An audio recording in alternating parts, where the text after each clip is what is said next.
Hey, hello everyone. My name is Sean Simons. Angela Davidson. And we are Flippin, Arkansas. You ready for this? Yes. This is going to be a fabulous flip, guys. This is a 2,500 square foot house. It's got 4 bedrooms, 2 beautiful decks on the back. The view is great.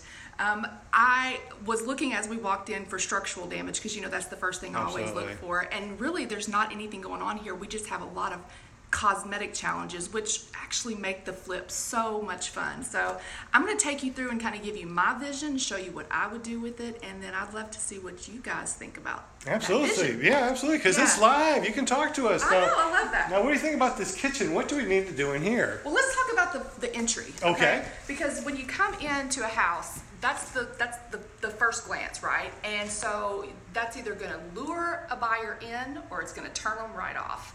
And you have a challenge already because you enter this house and you enter with stairs in front of you. So we have to do something to draw them up and lure them up and make them want to come into this space. Now, how can we do something like that? Well, first of all, we have to make these stairs real fancy. We have to, redo the stairs. This column, as lovely as it was in its day, in the 70s when this house was built, it's got to go. But then a light fixture, the ceilings need to be scraped, of course. All the ceilings need to be scraped. But we want something warm and inviting for them to come up.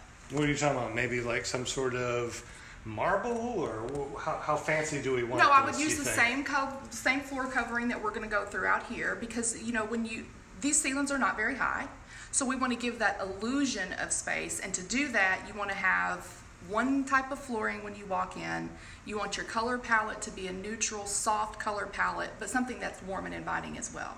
Absolutely. So as we get up the stairs, the first thing I would do, this is probably like my favorite thing to say, and if you've ever watched me, you know that, I would take down the wall. Take down the wall. Take down the wall. Make this an open living area. We spend a whole lot of time in the kitchen, as mamas do anyway.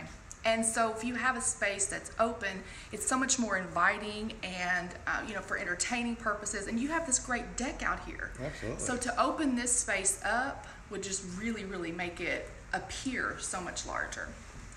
The kitchen, I would totally reconfigure this kitchen. How would you reconfigure this kitchen? Well, with this wall gone, I would use this wall in the back. These windows need to be replaced anyway. They are kind of caulked in with, I'm not sure what they use, silicone maybe? I don't know. So there needs to be some things going on over here, but I would reconfigure the kitchen so that we have a galley style kitchen in the back and a large kitchen island here. So that you can still, we can still move the stovetop here so that you can still cook and still be entertaining or engaging the people in the living room. Where would we put the refrigerator then? We'd move to this side. This side would be a galley side.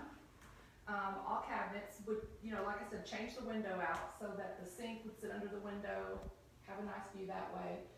Storage, this doesn't have a lot of, there's no pantry or anything like that, so we could add some of that in.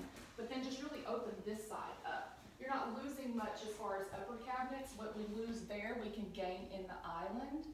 And, like I said, have a bar going off of the island and just really open all of this up.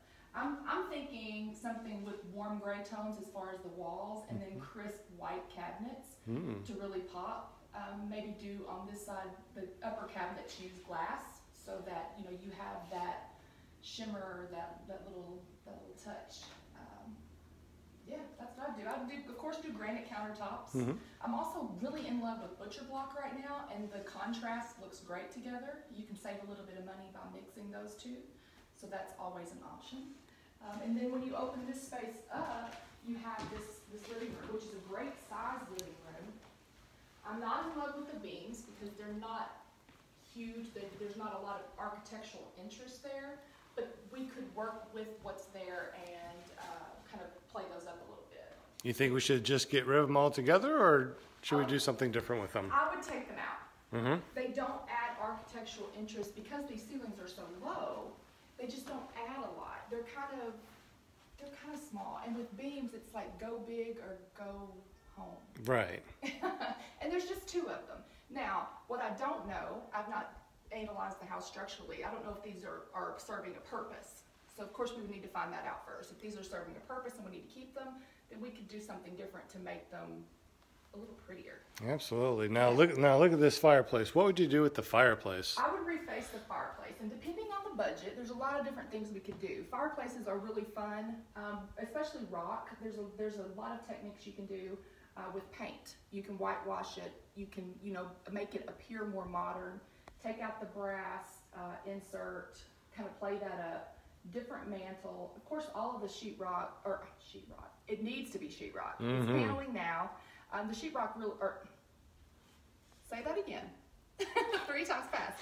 This paneling needs to be covered with sheetrock, and you can do that really cheap with just using 1/4-inch sheetrock instead of ripping this out, because it seems to be like it's in good shape. Yes. It's still attached well. So instead of gutting it and ripping it all out, we could just go right over that with 1/4-inch sheetrock. That's a very good idea. Yeah, and there's, like I said, because the ceilings are not really high in here, we can't add a lot of large moldings. It's just going to drop it for us. So what I would do is bring some interest to the bottom, bring some interest to the floor area, and build up the molding at the bottom.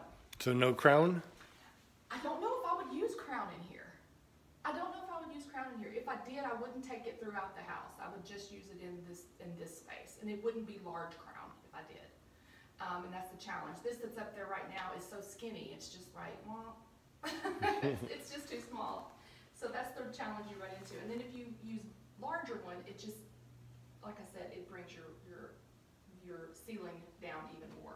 All right, so once we get this all drywalled, what colors and how would we do the paint, do you think? Well, I'm like the sucker for gray right now. Totally a sucker for gray. And it's a neutral color if you choose the right type of gray. You have cools that would totally not work in here.